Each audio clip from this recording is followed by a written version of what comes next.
Welcome to another edition of Tom Sox Conversations. I'm Brendan Kucera, and today we're joined by Virginia Tech assistant coach and recruiting director Kurt Elbin. Kurt, how are you doing today? I'm doing great. Thanks for having me on.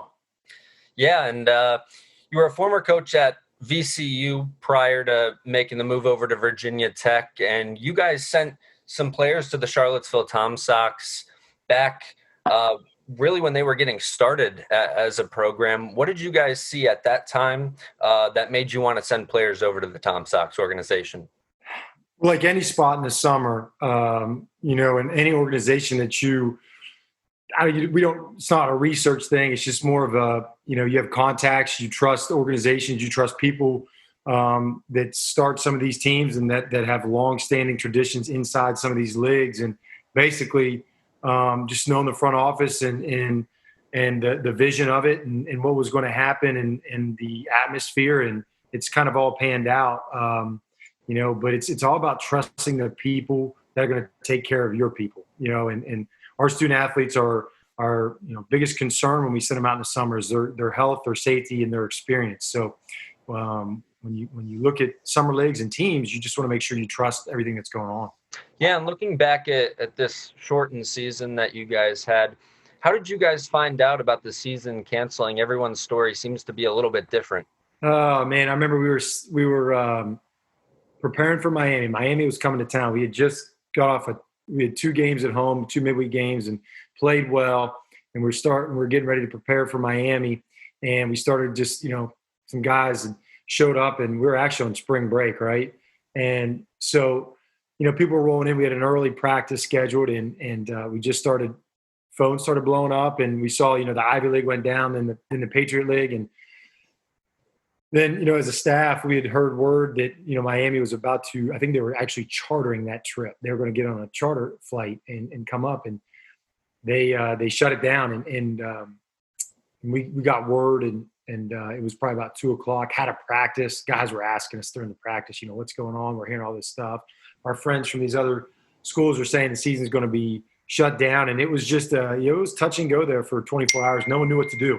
No one really understood the protocols that were going to get set forth, but and should we keep guys on campus? Should we let them go home? Are they safer on campus? Are they safer to go home? But we found out about it middle of I believe it was a Wednesday or Thursday there, middle of March. Yeah, and after you get the information, obviously tough conversations to be had with the players. After that, how did you guys let the players know of everything that had happened once you guys got word? Yeah, we had a team meeting. Because initially things were postponed. And it was funny because we had this, maybe I was just thinking optimistically that things were, only going to be shut down for a little bit, but we weren't really canceled at the front of it. And it was more of a postponement. And, we told our guys, just stay in shape, hang tight here. And, as things progress, you get into week 2, you obviously knew what was coming, but we told them the day after the team meeting and then just, try to prepare as best we could to keep guys in good structure and keep them in good routines. Cause they were rolling at that point, and you rip that time management piece out of their life and you take that structure out of their life. Some guys struggled with it. Some guys handled it well, but it certainly wasn't easy there at the beginning for sure. Yeah. And I want to flip over to the recruiting side of things now. And this is probably not an ideal scenario to be recruiting in. How have you guys been able to keep up with recruiting this time with limited availability to players and things like that? There's some organizations that have absolutely done really good jobs of live streaming, and there's some businesses that are out there that have kind of obviously gained some profit due to this kind of quarantine and lockdown. But we've been watching the live streams and the feeds and talking to coaches. I think communicating a lot, not only with travel coaches but high school coaches. And just trying to do a really good job of staying at the front of, the teams and the organizations in the events that we would normally recruit, just trying to stay, up to date with what they're doing and how those things have run. And we had we had a discussion as a staff. We didn't know how we were going to handle it. It was, I think you can view pictures online, especially if you get the metrics, and that's easy. You develop the relationship with the recruit, the pitcher, the arm, and then you go and,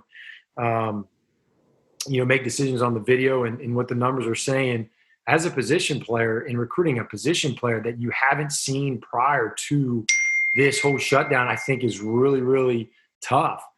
And we've tried to do a really good job of not just jumping the gun on some kids.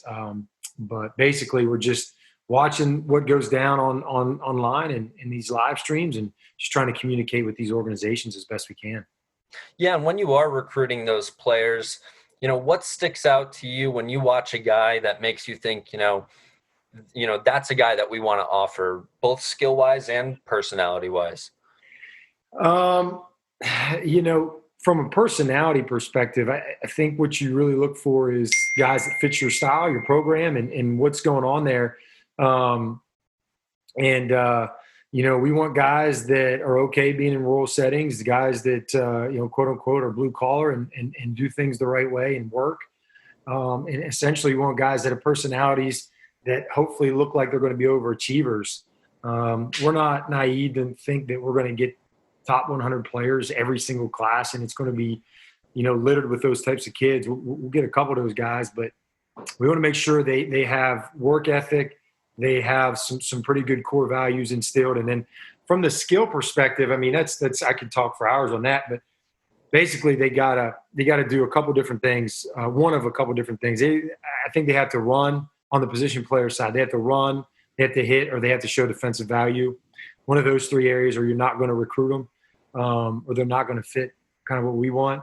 And then on the pitching side of things, I think there's got to be some sort of attractive piece to what their stuff looks like, and does it show the promise of getting outs? Does the guy have a making of a really good fastball or a breaking ball or a changeup?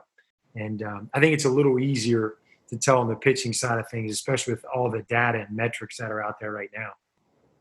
Yeah, and looking back at last season, you guys were able to rack up 265 walks, the most since 2005 for Virginia Tech. How do you guys teach plate discipline to 18 to 22-year-olds, especially when they first come into Virginia Tech and probably want to get that big hit every time they're up in the box? Well, we don't. I mean, I don't know if I've ever talked about getting walked. First and foremost, I think it's just a byproduct of guys having really good plans and executing those plans at the plate. So to me, it's about trusting what happens on the back end. And essentially, I feel like if our guys have really good two-strike approaches and we train relentlessly with two strikes, they're not going to be as worried about maybe a borderline pitch early in that at bat that gets called a strike, or something that they might not be able to hit as hard as they'd want to. They can let that pitch go because they're okay hitting with two strikes. So I think you got to kind of reverse engineer it a little bit. If you want guys to have good plate discipline, you have to teach them to be able to hit deep in counts. And with two strikes, you have 50% of your at-bats happening with two strikes. So it is vital that our guys learn first and foremost how to handle two strikes. And once they can do that, I think it just helps them be a little more comfortable at the front end of their at-bats. But we do some zone training. We have some 7-ball drills that we do. It's without showing you or talking to you inside a cage right now. I can't really explain what those are, but basically we just try to communicate with certain zones and communicate those zones to guys, and we just let them be aware of what they can handle and what they can't handle. Yeah, and lastly, what have you been up to during all this time? With not being able to be as active working with the baseball program, probably at least in person. I spent a lot of time with my kids and my wife, which has been great. At times, and I was glad their school opened back up so we could get them out of the house a little bit. But I've loved every minute of that, and golfed and fished and just did some things that I told my wife I have expensive hobbies that happen in the spring, and usually just being a baseball coach, you don't get to do those hobbies. And she's not enjoyed the money spending part of it, but I've had a really good time being able to get away and do some things that I enjoy. And I mean, it's tough nowadays. You flip on the phone or the news, it's constant negative stuff going on, and being able to get a release, I think, is important. So I've been able to do that a good bit. Yeah, and Kurt, thanks for joining us. We really appreciate it.